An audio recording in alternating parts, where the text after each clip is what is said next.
নমস্কার সকল গল্পপ্রেমী ও সাহিত্যপ্রেমী শ্রোতা বন্ধুদের আমার অনেক স্বাগত। আমার আজকের নিবেদন শ্রদ্ধেয়া আশাপূর্ণা দেবী রচিত একটি ছোট গল্প, সেই ঘরের দরজাটা। শুরু করছি সেই ঘরের দরজাটা।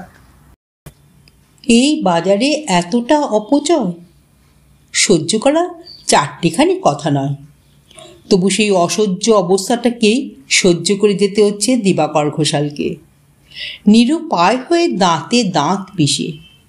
সত্যিই তো, আর গলা ধাক্কা দিয়ে রাস্তায় বার করে দেওয়া যায় না লোকটাকে। পাড়ায় একটা প্রেস্টিজ আছে তো, লোকে আর কিছু না পারুক, ধিক্কারটা খুব সহজেই দিতে পারে। এই যে একটা লোক বিনা সম্পর্কে বিনা অধিকারে দিবাকরে একখানা ঘর দখল করে আদি অনন্তকাল পড়ে আছে, সেটা কি কেউ দেখতে পাচ্ছে না। কিন্তু দিবাকর যদি একদিন সহ্যের সীমা অতিক্রম করে বলে ফেলে, আপনি এবার এই ঘরখানা থেকে বিদায় হন, ওই একটা ঘর থেকে আমি হেসে খেলে মাস মাস 50-60 টাকা আয় করতে পারবো, সেটি সবাই দেখতে পাবে, শুনতে পাবে এবং নিন্দে পঞ্চমুখ হবে। ভাববে না ওই বেআক্কেল বুড়োটার দিকেও নিন্দে করবার কিছু আছে। বিনা সম্পর্ক বলে কথাতেই আছে মামার শালা পিসের ভাই, তার সঙ্গে সম্পর্ক নাই। ওই রাসবিহারী চক্রবর্তী দিবাকরের সেই পিসের ভাই। পরলোকে পলাতক বাপের ওপর ভারী রাগ হয় দিবাকরের। বদান্যতার একটা সীমা থাকা উচিত। বেকার ভগ্নিপতিটিকে না হয় বাড়িতে জায়গা দিয়েছিলে তুমি বোনের মুখ চেয়ে, কিন্তু তার একটা অকাল কুষ্মাণ্ড ভাইকেও জায়গা দেবার কি দরকার ছিল? তখনই বোনাইকে বলতে পারতে, তুমি থাকো, তোমার ভাইটাই নিয়ে শেকড় গজিয়ে বসা চলবে না। না, তা তিনি বলেননি। মহত্ব দেখিয়েছিলেন। বোনের ছেলেপুলে নেই, ছোট দেওরটাকে মানুষ করেছে বলে সেটাকেও ভাগ্নে সম স্নেহ করেছেন। অতএব সে শেকড় গজিয়ে বসে আছে জন্মের শোধ। ভাই ভাজ কবে স্বর্গের টিকিট কেটে পড়েছেন, শ্রী রাসবিহারী চক্রবর্তী আজও রয়ে গেছেন, আদি ও অকৃত্রিম, অজর অমর অক্ষয়। সরকার ঠকানো পরমায়ু। যত বছর কাজ করেছেন তার থেকে বেশি বছর পেনশন খাচ্ছেন রাসবিহারী। নন্দা চেঁচিয়ে বলে, বুড়ো নিঘাত অমর বর পেয়েছি। এতখানি বয়স হলো, একদিনের জন্যে মাথাটা ধরতেও দেখি না। ভগবানের চন্দ্র সূর্যের নিয়মের মতন নিয়ম সেবায় চলেছেন ভোর থেকে রাত অবধি। কিন্তু চেঁচালে কি হবে? সে শব্দ রাসবিহারীর কানে প্রবেশ করে না। বিধাতা পুরুষ নামক সহৃদয় বদ্ধলোকটি বোধ করি এসব অনুমান করেই অনেক দিন আগেই রাসবিহারীর কানের দরজা শিশি ঢেলে বন্ধ করে দিয়েছে। তাছাড়া ও ঘরটা তো নেহাত বাড়ির মধ্যে নয়। সাবেকি বড় বড় বাড়িতে একতলায় যেমন আলতু ফালতু ঘর থাকে কোণের দিকে, একটু অন্ধকার অন্ধকার, তেমনই ঘর। দোতলার কলকণ্ঠ এখানে এসে আছড়ে পড়ে না।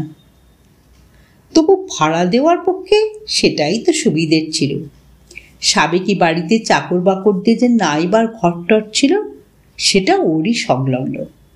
ওটা সমেত ভাড়া দেওয়া যাবে এবং কাগজে বিজ্ঞাপন দেওয়া যাবে অ্যাটাচ বাথরুম সহ উৎকৃষ্ট শয়নঘর, রান্নার জন্য ঢাকা বারান্দা। তা সেটাও মিথ্যে নয়। দিবাকরের বাবা বোনকে প্রতিষ্ঠা করবার সময় রোয়াক ঘিরে ওটুকু করে দিয়েছিলেন। ভাবলেই দিবাকরের গাত্রদাহ হয়। অথচ বুড়ো নির্বিকার। ভোরবেলা উঠবেই, মুখ ধুয়ে অথবা না ধুয়ে স্টোভ জেলে চা বানিয়ে খাবেই, পরপর 2 গ্লাস। তারপর বসে বসে তামাক খাবে ঘণ্টাখানেক ধরে। এই যুগে তামাক খেতে একমাত্র ওই রাসবিহারীকেই দেখেছেন নন্দার দিবাকর। ঘেন্নায় পিত্তি জ্বলে যায় ওদের। তামাকটি সমাপ্ত হলে বুড়ো বাজারে ছুটবে ভালো মন্দ মাছ তরকারি কিনে আনতে। পেনশনের টাকা কটি তো ওই পেট পুজোতেই যায়। বাজার করে এসে বুড়ো উনুনে আগুন দিয়ে যাবে চান করতে। চান করে এসে এক গেলাস গুড়ের শরবত আর এক মুঠো ছোলা ভিজে খেয়ে লেগে যাবে রান্নায়। এই একটি পরম বিলাস রাসবিহারীর। রান্নাটি ভালো হওয়া চাই, 5-7টি পদও হওয়া চাই। নইলে কেউ কখনো শুনেছে একটা ব্যাচিলার বুড়ো নিজের জন্য স্টোভে রান্না করতে মোচা আনছে, ইঁচড় আনছে, কচু শাক আনছে? মাছ মাংস অনিয়া নেই বাছার, তাও আসছে গাদা গাদা। একার পেটে অতটি চালান করেন কি করে, এই এক রহস্য। নন্দার তো এখনই দুপুরে ভালো করে খেলে বিকেলে চায়ের সঙ্গে একখানা বিস্কুট পর্যন্ত খেতে ইচ্ছে করে না। অথচ বুড়ো রাসবিহারী, কে জানে 90 না 100 বছর বয়স, সে কিনা বিকেল 4টে না বাজতে স্টোভে চাটি বানিয়ে মুড়ির কৌটোটি নিয়ে বসবে। মাঝে মাঝে আবার ফেরিওয়ালার আলুর চপ, ছোলা সেদ্ধ, মাংসের ঘুগনিও দিব্যি চলে। দিবাকর ওই বস্তু খেলে নিঘাত কলেরা। তবে কত রকম অসহ্য সহ্য করে থাকতে হচ্ছে নন্দা আর দিবাকরকে, সেটা কেউ বুঝছে? নন্দা চেঁচিয়ে চেঁচিয়ে বলে, যা না বুড়ো, অন্য কোথাও একখানা ঘর ভাড়া করে থাকবে না বাবা। 150 বছর ধরে ডিমের অমলেট, কাঁকড়ার ঝাল, বেগুনি, পুরুরি কিনে কিনে খেগে যা, আমার ঘরখানা ছেড়ে দে। নন্দার কথা শুনে পুরনো ঝি বিনা হেসে লুটোপুটি খায়। আসলে বিনাই তো সংবাদদাতা, নচেত রাসবিহারী কবে কি রাঁধছেন খাচ্ছেন সে কথা দোতলায় বসে নন্দার জানবার কথা নয়। নন্দাও আবার অন্য এক জায়গায় সংবাদদাতার ভূমিকা নেয়। পুরুষ মানুষ অবশ্য ওসব ছোট কথায় রস পায় না, তাই দিবাকর নীরস গলায় বলে, কি রাঁধছেন কি খাচ্ছেন তা জেনে আমারই বা কী লাভ, তোমারই বা কী লাভ? আমার সমস্যা ঘরটা নিয়ে। তা যা দেখছি আমার জীবদ্দশায় রাসু কাকা ও ঘরের মায়া ত্যাগ করছেন না। নন্দা পুরুষের নির্ভেদ ভাব দেখে চটে যায়। নন্দা তখন রেগে বলে, তা সবটাই খেয়ে ওড়াবেন কেন? পেনশন যখন রয়েছে ঘর ভাড়া বলে কিছু দিতে শুরু করুন। বলতে তোমার চক্ষু লজ্জা কিসের? জগতের কারুর তো চক্ষু লজ্জা দেখি না, তোমারই যত ইয়ে। যাও কে বলো গে না, দেখো গে না কি জবাব দেন। এখন এই কথাটাই ধরেছে নন্দা। বুড়ো যখন আমরণ এখানেই থাকবে সংকল্প করেছে, তখন ঘরের ভাড়া দিয়ে থাকুক। দিবাকরের কি দায় যে চিরকাল দাতব্য করে চলবে? দিবাকর অতএব গিয়ে বলুক, রাসু কাকা দিনকাল তো দেখছেন, এ বাজারে একখানা ঘর অমনি বরবাদ দেওয়া। ভাড়াটে বসালে আমার মাসে মাসে 60টা টাকা আসে, আপনি সেটা বিবেচনা করুন। প্রথম যখন বলতে শুরু করেছিল নন্দা, তখন দিবাকর হেসে ফেলে বলেছিল, বুড়ো মেরে আর খুনের দায় পড়ি কেন, উনি আর কদিন। বলেছিল কারণ তখন রাসবিহারী 70 পার হয়ে গেছে, স্বভাবতই মনে আসতে পারে উনি আর কদিন। কিন্তু দিবাকরের ভবিষ্যৎবাণী ব্যর্থ করে দিয়ে রাসবিহারী তারপর দিনের পর দিন, মাসের পর মাস, বছরের পর বছর কাটিয়ে দিচ্ছেন অটুট স্বাস্থ্য, অনলস কর্মক্ষমতা এবং অগাধ হজম শক্তি নিয়ে। এদিকে দিনের পর দিন বাজার খারাপ হচ্ছে, জিনিসপত্রের দাম বাড়ছে, কিন্তু সেই সঙ্গে বাড়িঘরের ভাড়াও তো বাড়ছে, বেড়ে চলেছে। দিবাকর তার বাপের ভিটেটাকে কেটে কুটে দেয়াল তুলে টিন ঘিরে অনেকগুলো ভাড়াটে বসিয়ে ফেলেছে। আর ওই থেকেই যেন রাসবিহারীর দিকে আরও নজর পড়েছে। কথায় কথা বাড়ে, জলেই জল বাড়ে, লাভেই লোভ বাড়ে। এখন দিবাকর বলছে, না সত্যি এর একটা বিহিত করা দরকার। ওর তো ভাগ্নে টাগ্নে কী সব আছে শুনেছি, অনায়াসে তাদের কাছে গিয়ে থাকতে পারে। তোমার তো মুখেই যত, ওসব বলা টলা তোমার দ্বারা হবে না, তা বেশ বুঝছি। তোমার তোয়াক্কা করতাম না, আমি কবেই বলে দিতাম। নেহাত কানে কালা হয়ে জব্দ করেছেন, যা বলবো রাস্তার লোক শুনতে পাবে। অতএব আরও দিন যায়, কিন্তু সহ্যের সীমাও যে যায়। এখন এমন হয়েছে, নন্দা প্রতিক্ষণ প্রতি সময় যে ব্যাপারেই অভাব বোধ করছে রাসু কাকার ঘরটার উল্লেখ করছে। আমার হয়েছে লক্ষ্মী হয়ে ভিক্ষে মাগা। মাসে 50-60টা টাকা যদি আমার হাত খরচে পেতাম। অদৃশ্য সেই 50-60টা টাকা যেন শত সহস্র হয়ে অবিরত নির্বোধ দিবাকরের দিকে তাকিয়ে তাকিয়ে ব্যঙ্গ হাসি হাসে। দিবাকর যখন ভাবে জুতোটার পরমায়ু ফুরিয়ে গেছে, আর একটা কেনা দরকার, অমনি সেই টাকাটা দিবাকরের চোখের সামনে দিয়ে ছায়া ফেলে চলে যায়। নন্দা যখন রাস্তায় যেতে যেতে দোকানে শাড়ি ঝোলানো দেখে, নন্দার একটা ক্রুদ্ধ আর ক্ষুব্ধ নিঃশ্বাস পড়ে। ওই টাকাটা নন্দার হাতে মাসে মাসে এসে পড়লে অনায়াসে নন্দা ওরকম শাড়ি 2-1খানা দোকানের আলমারি থেকে নিয়ে গিয়ে নিজের আলমারিতে ভরে ফেলতে পারত। এমনকি নন্দা 16 বছরের ছেলে বধূ পর্যন্ত বলে, কোনো মানে হয় না, তোমাদের এই অগাধ দাক্ষিণ্যের কোনো মানে হয় না। দাদু দাক্ষিণ্য দেখিয়ে গিয়েছিলেন, কারণ তখন 5 টাকা মণ চাল ছিল। ওই ঘরখানা ভাড়া দিতে চাইলে বড়জোর 10 টাকা পাওয়া যেত। তবে কিন্তু এখনকার বাজারটা ভাবো একবার। এ বাজারে সবাই বাজার দেখায়, বাজার জানে না শুধু ওই 80 বছরের বৃদ্ধ লোকটা। সে অম্লান মুখে একটা নিঃসম্পর্কীয় লোকের বাড়িতে তার একখানা ঘর আগলে পড়ে থাকে। সে এখনো বড় গলদা চিংড়ি অথবা ভালো বাটা পার্শ্বের সম্ভার সাজিয়ে খেতে বসে। এখনো বিকেলবেলায় বেড়াতে বেরোবার সময় কানে আতরের তুলো টিপে তবে যাত্রা করে।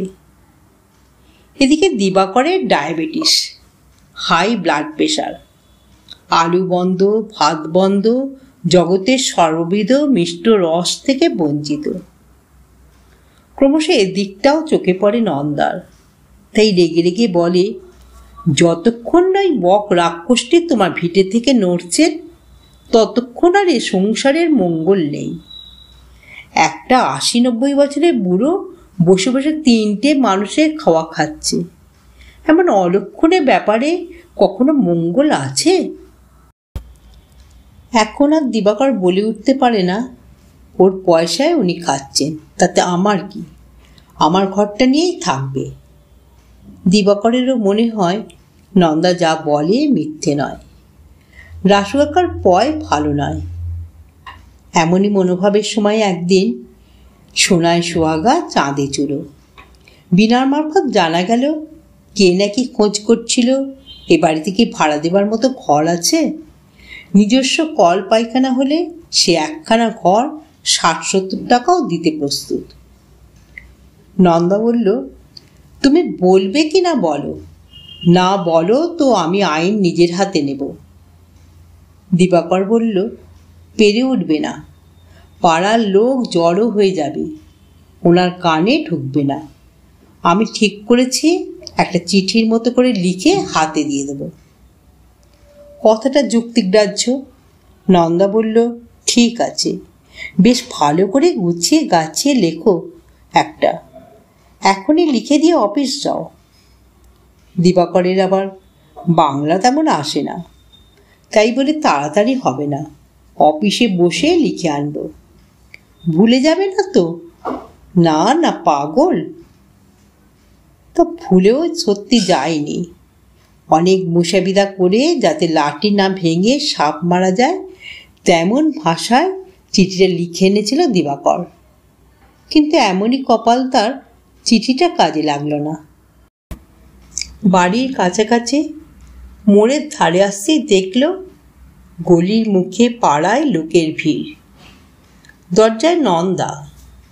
দিবাকরকে দেখে যেন হাতে স্বর্গ পেল।